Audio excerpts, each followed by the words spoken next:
Good evening and welcome to another edition of Wrestle Talk Show, the talk show that discusses anything and everything wrestling and everything behind the scenes, in the scenes, and especially those things that the promotions don't want you to know about. I again am your host, Joshua Zimmerman, here to bring you the latest and greatest, well, not always the greatest wrestling news, but definitely the latest. Uh, like we always do, thank you to our YouTube following, Facebook following, and all of those that follow us.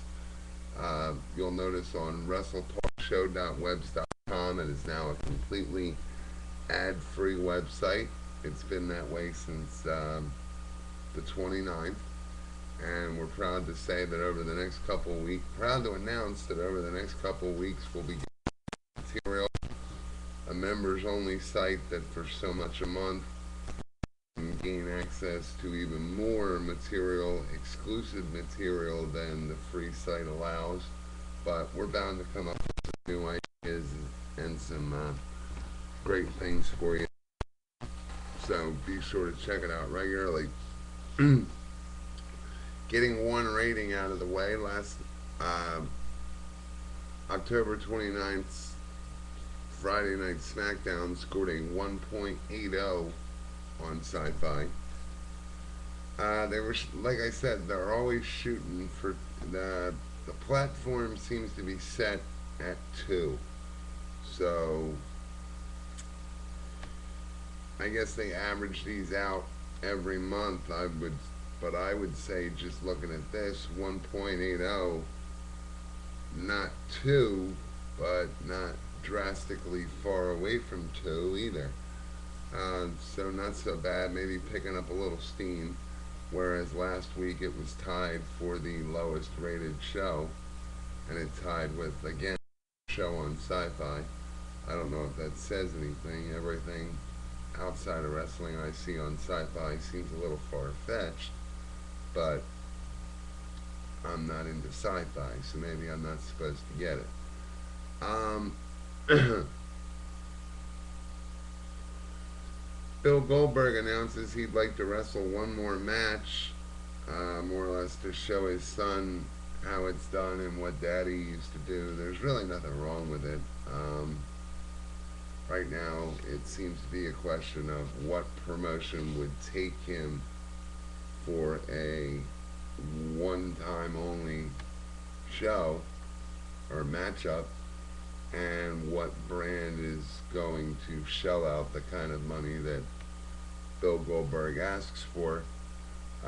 If wrestling fans recall back in the buyout, when Sting and all them were riding out their Time Warner contracts, uh, Goldberg openly said that he turned down WWE because WWE wasn't going to give him enough money. Seemed kind of premature.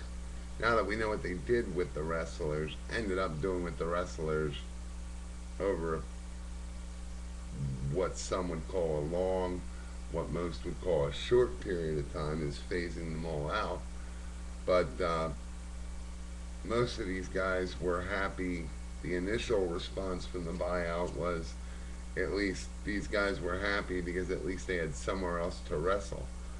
Um, Bill Goldberg always seemed like the Madonna of the sport, where he thought he was better than everyone else.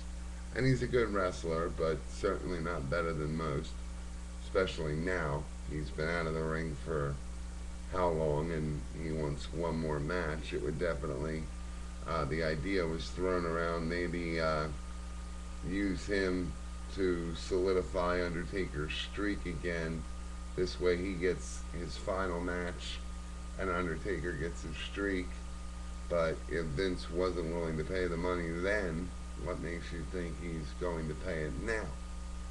I mean, Brock Lesnar alone wants between 3 and 4 million for a one-time appearance, but that's just a guesstimate, and the two stars don't even equal out. So I can understand how that statement alone just became a contradiction, but we'll see what happens. In other news, former WWF diva, WWE diva, Sunny says she misses the limelight in a statement taken while she was attending a charity event earlier this week. Now we move on to TNA, the lovely TNA.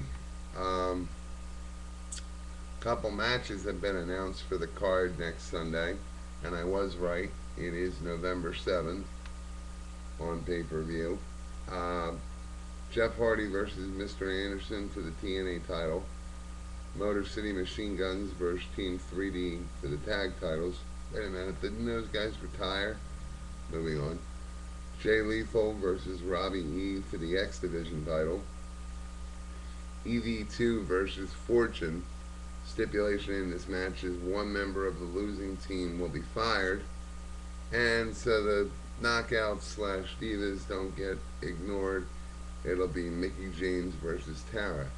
Now here's where the wrestling fan can read through all this. Hardy and Anderson are still being promoted as the main event, but it is public knowledge that Anderson needs to fully recover from a recent concussion, and he's expected to be phased out on this Thursday's Impact on 10/4. So you gotta wonder if it's going to be a mystery opponent or if it's going to get resolved right there on Thursday. If I know TNA, maybe they'll use the mystery opponent thing. It might help, it might hurt. You never know with TNA. You don't know the way they're going to handle it until you actually see them handle it. You can draw your own conclusions, not defending them in any way. You've seen many vidcasts that outright cry foul on TNA, but I think it's fair to say let's see what they do with it. Fan appreciation went over big. I personally, when I got the announcement on my Facebook page from WWE, I said that I commented that WWE would be interesting if it had matches and storylines that we all could follow. And this doesn't mean the once in a blue moon Nexus storyline.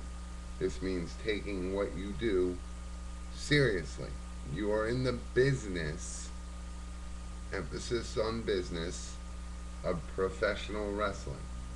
To create storylines that from week to week people want to follow. And WWE and TNA, more importantly, do not believe in consistency anymore.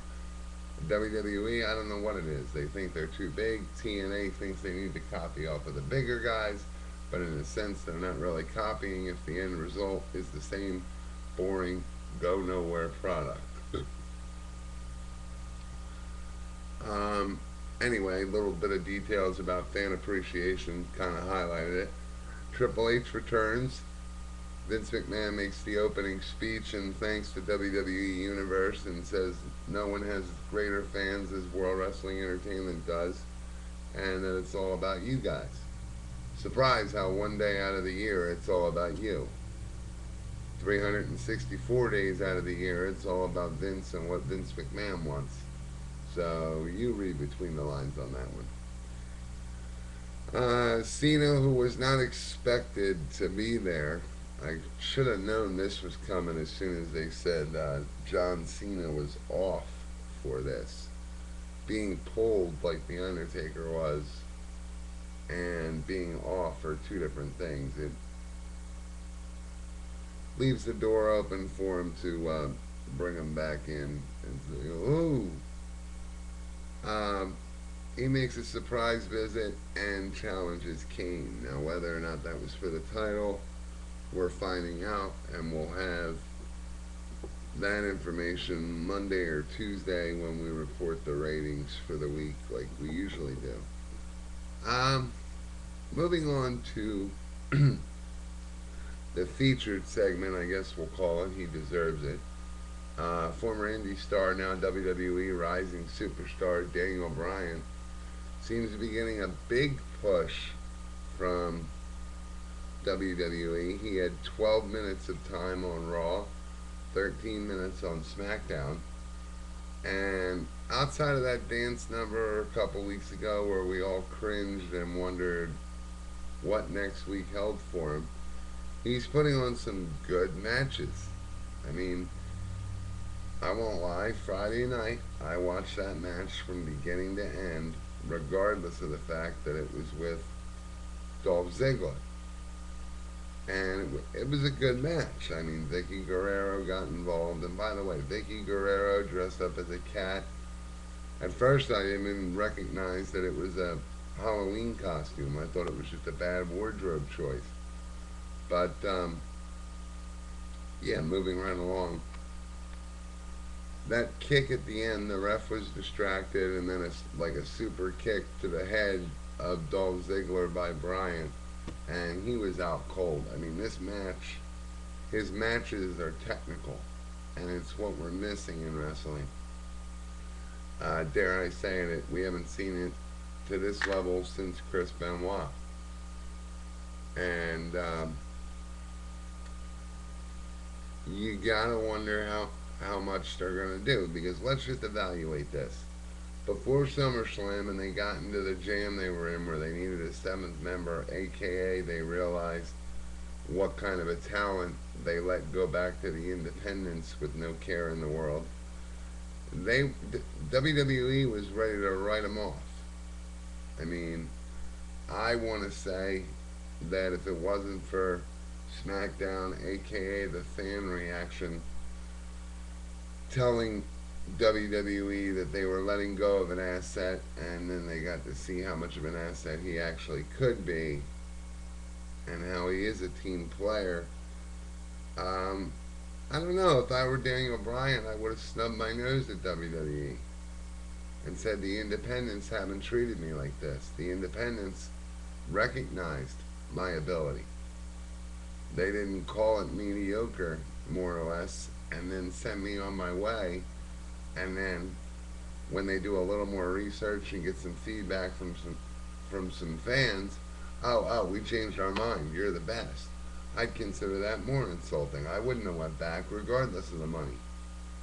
Daniel Bryan, you were making great money, and not great money, but you were well known in the independents. You were making consistent money in the independents, and it's kind of like you folded to Vince. I'm not going to say you sold out, because you didn't. Every wrestler's dream is to get to WWE. But is, in the end, the Daniel Bryan that we know, is it going to be the same Daniel Bryan that we're used to? One can only wait and see. But that's all for now, and until next time, we encourage you to watch this video along with any other video. Do some catching up, do some research. There's blogs, there's videos, there's an interactive forum, all at WrestleTalkShow.webs.com. You can submit questions, comments, concerns, anything and everything wrestling related to cwecompany@gmail.com. Don't forget to check us out at facebook.com/cwecompany and youtube.com/cwecompany and twitter.com/cwecompany. Until next time, I'm looking for some feedback from some fans to actually post a debate video, or, ask and answer some questions on one of our videos, and we hope to do that real soon. So again, submit your videos to your questions to cwecompany@gmail.com. Until next time, this is Joshua Zimmerman saying good night.